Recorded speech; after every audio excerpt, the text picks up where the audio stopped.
I think your best villain is அந்த சுடலை character, அந்த SJ Surya பண்ணது. ஏன்னா அவர் பியூர் ஈவில். பிறக்கும்போதே அவர் வந்து பியூர் ஈவில். அவர் ஜஸ்ட்டு ஒரு ஒரு ஒரு ஈவில், அவ்வளோதான். இல்லை அது வந்து சார் பொதுவாகவே நமக்கு எல்லாருக்குள்ளேயும் பார்த்தீங்கன்னா நமக்கே தெரியாது.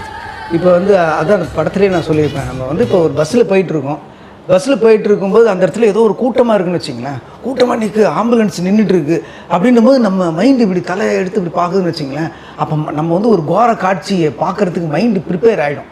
அப்படியே கிராஸ் ஆகும்போது அங்கே ஒன்றும் இல்லை, ஒருத்தன் நின்று தண்ணி குடிச்சிட்டு இருக்கான்னா நமக்கு வந்து சார் ஒன்றும் இல்லையா அப்படின்னு இருக்கும். ஸோ நம்ம உள்ளே ஒரு பர்சன்டேஜ் இருக்குது, ஒரு அக்கறைத்தன்மை ஒன்று இருக்குது. அதே மாதிரி தான் சொல்லிப்போ ஒரு ஊரெல்லாம் ஒரு பெரிய நோய் வருது அப்படின்னா எல்லாருக்கும் வருத்தமாக இருக்கும். நிச்சயமாக டாக்டருக்கு வருத்தமாக இருக்குமான்னா டாக்டருக்கு ஒரு சீசன் வரும்போது அவங்களுக்கு சின்ன ஹாப்பி தான் இருக்கும். அப்பா எல்லா சீசன் வந்துச்சுடாப்பா இனிமேல் களை கட்டும் அப்படின்ற ஒன்று இருக்குல்ல. ஸோ நம்ம எல்லாருக்குமே ஒரு சைடு அது இருக்குது அப்படின்றது, அது வந்து பர்சன்டேஜ் தான் மாறும். அது அந்த ஈவில் வந்து பர்சன்டேஜ் மாறும்போது சுடலை மாதிரியான நபர்கள் வெளில வருவாங்க. அது வந்து நீங்கள் பார்த்தீங்கன்னா சாதாரண ஃபேமிலியிலே கூட இருப்பாங்க, சம்மந்தம் இல்லாமல் கோவப்படுவாங்க, சம்மந்தம் இல்லாமல் ஹர்ட் பண்ணுறது இருக்கும்.